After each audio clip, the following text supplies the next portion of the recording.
തന്റെ സൗന്ദര്യം കൊണ്ടും നൃത്തം കൊണ്ടും നിഷ്കളങ്കമായ മുഖം കൊണ്ടും തെന്നിന്ത്യൻ സിനിമ കീഴടക്കിയ താരമാണ് സായ് പല്ലവി. എന്നാൽ സായ് പല്ലവിയെപ്പോലെ തന്നെ പ്രേക്ഷകർക്ക് പ്രിയപ്പെട്ടവളാണ് അവരുടെ സഹോദരി പൂജ കണ്ണൻ. സഹോദരിയേക്കാൾ ഉപരി ഒരു നിഴൽ പോലെ എപ്പോഴും സായ് പല്ലവിക്കൊപ്പമുള്ള പൂജയുടെ ജീവിതത്തിലെ ഭയാനകമായ ഒരു നിമിഷത്തെക്കുറിച്ചാണ് ഇപ്പോൾ ചർച്ചകൾ ഉയരുന്നത്. ഷൂട്ടിംഗ് സെറ്റിൽ വെച്ചുണ്ടായ ആ വൻ അപകടം സായ് പല്ലവിയെ എത്രത്തോളം ഉലച്ചു കളഞ്ഞു എന്ന് നിങ്ങൾക്കറിയാമോ? ആ വൈകാരിക നിമിഷങ്ങളിലേക്ക് നമുക്കൊന്നു പോകാം. പ്രേമം എന്ന ഒറ്റ ചിത്രത്തിലൂടെ മലർ മിസ്സായി വന്ന് മലയാളികളുടെ മനസ്സ് കവർന്ന സായ് പല്ലവി ഇന്ന് ഇന്ത്യൻ സിനിമയിലെ തന്നെ വിലപിടിപ്പുള്ള താരമാണ്. സായ് പല്ലവിയുടെ പാത പിന്തുടർന്ന് പൂജ കണ്ണനും സിനിമയിലേക്ക് ചുവടുവെച്ചത് സിത്തിരി സെവ്വാനം എന്ന ചിത്രത്തിലൂടെയായിരുന്നു. ഈ സിനിമയുടെ ചിത്രീകരണ വേളയിലായിരുന്നു ആ നടുക്കുന്ന സംഭവം നടന്നത്.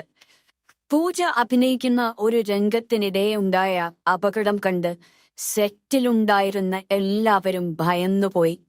സഹോദരിക്ക് പരിക്കേറ്റ വിവരം അറിഞ്ഞതും സായ് പല്ലവി നിയന്ത്രണം വിട്ട് പൊട്ടിക്കരഞ്ഞതും ഇന്നും ആരാധകർക്കിടയിൽ നോവുന്ന ഒരു ഓർമ്മയാണ്.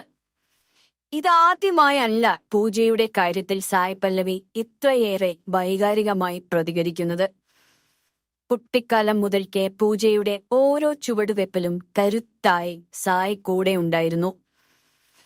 പൂജയുടെ വിവാഹ നിശ്ചയവേളയിലും കല്യാണത്തിനിടയിലും സായ് പല്ലവി വിതുമ്പുന്ന ചിത്രങ്ങൾ നമ്മൾ കണ്ടതാണ്. സിനിമയിലെ സാഹസികമായ ആക്ഷൻ രംഗങ്ങൾ ചെയ്യുമ്പോൾ പൂജയ്ക്കുണ്ടായ ആ അപകടം സായിയെ മാനസികമായി തളർത്തിയിരുന്നു എന്ന് റിപ്പോർട്ടുകളുണ്ട്.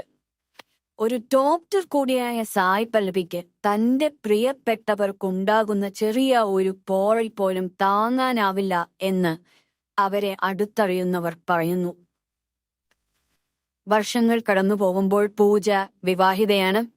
വിനീത് ശിവകുമാറാണ് പൂജയുടെ പങ്കാളി. തമിഴ് ഗ്രാമീണ ആചാരപ്രകാരമുള്ള ഇവരുടെ വിവാഹ വീഡിയോകൾ വൈറലായിരുന്നു. സായ് പല്ലവി ഇപ്പോൾ രൺബീർ കപൂറിനൊപ്പമുള്ള രാമായണ എന്ന ബ്രഹ്മാണ്ഡ ചിത്രത്തിലെയാണ്. പൂജയും തന്റെ കുടുംബജീവിതവും കരിയറും സന്തോഷത്തോടെ മുന്നോട്ട് കൊണ്ടുപോകുന്നു. എങ്കിലും ലൊക്കേഷനിലെ ആ പഴയ അപകട വാർത്ത ഇന്നും ഇവരുടെ സൗഹൃദത്തിന്റെയും സ്നേഹത്തിന്റെയും